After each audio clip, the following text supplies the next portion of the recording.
Nietzsche's take on happiness is radical, deep, and for many unsettling. He didn't believe in happiness as we often imagine it, a peaceful state where everything aligns, where pleasure and comfort fill every corner of our lives. Instead, he saw true happiness as a wild journey of becoming, an adventure into the deepest, sometimes darkest parts of ourselves. To Nietzsche, happiness wasn't something we find lying on the surface. It was a hard-won prize, a byproduct of embracing the struggle of life, a fire forged through trials and transformation. What Nietzsche feared most wasn't suffering, but complacency, the deadening effect of comfort. He believed most people were trapped, unable to break free of the desire for stability and pleasure, which he saw as a shallow existence far from the richness of true fulfillment. "What does not kill me makes me stronger," he famously declared, capturing the essence of his view. In Nietzsche's world, every challenge, every moment of hardship is an opportunity, a trial that pushes us closer to realizing our potential.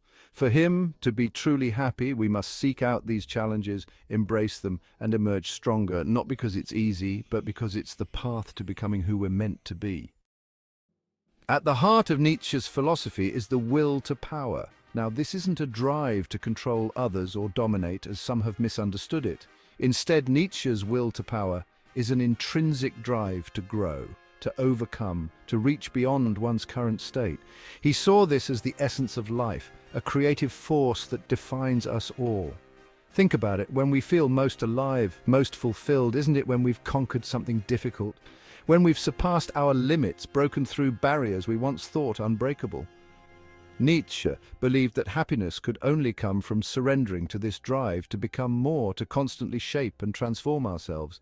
He saw in this the ultimate path to fulfillment, a life richer and more meaningful than any fleeting comfort or surface pleasure.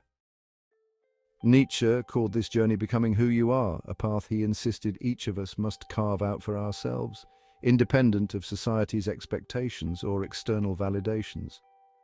Society, Nietzsche argued, wants us to conform, to follow herd values that don't fit who we truly are. True happiness, he said, can only be found when we reject these limitations and live by our own values.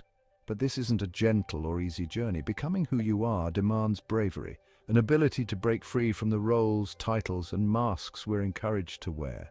It means facing the parts of ourselves that don't fit neatly into others' expectations and daring to claim a life that's genuinely ours. Nietzsche introduces us to his concept of the Or Overman, the ideal human who embodies this unyielding drive for self-overcoming, that doesn't seek comfort or validation from others. Instead, they live in a state of constant self-challenge, always pushing the limits of what they think possible.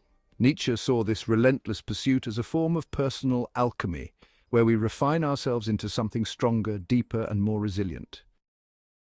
One must still have chaos in oneself to be able to give birth to a dancing star, he writes, suggesting that it's only through confronting our inner chaos, our fears, doubts, and insecurities, that we can achieve true greatness. Nietzsche saw in this process a happiness far more profound than any momentary pleasure, one rooted in self-mastery and the satisfaction of knowing we're living at our fullest potential. And there's another layer to Nietzsche's happiness, the love of fate. For Nietzsche, true happiness involves not just enduring, but actually loving every part of our lives, the joy and the suffering alike. It's about radical acceptance, a willingness to embrace everything that happens to us as meaningful and necessary. Nietzsche describes his formula for greatness as that one wants nothing to be different, not forward, not backward, not in all eternity, not merely bear what is necessary, still less conceal it, but love it.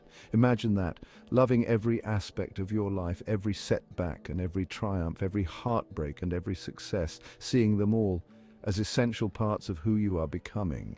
Nietzsche believed that by learning to love our fate, we free ourselves from regret and bitterness, finding peace in the knowledge that every experience, even the painful ones, is a stepping stone on our path. This vision of happiness is not for everyone. It demands courage, resilience, and a willingness to confront life's harsh realities without turning away. Nietzsche's happiness isn't about finding a destination or a final state of bliss. It's about engaging with life's challenges and contradictions fully and fearlessly. It's a call to say yes to life in its most intense, raw forms, to transform our struggles into growth, and to pursue our unique purpose with a fierce, undying commitment.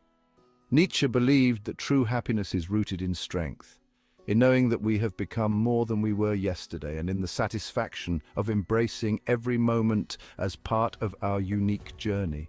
Nietzsche's happiness is radical and deeply personal.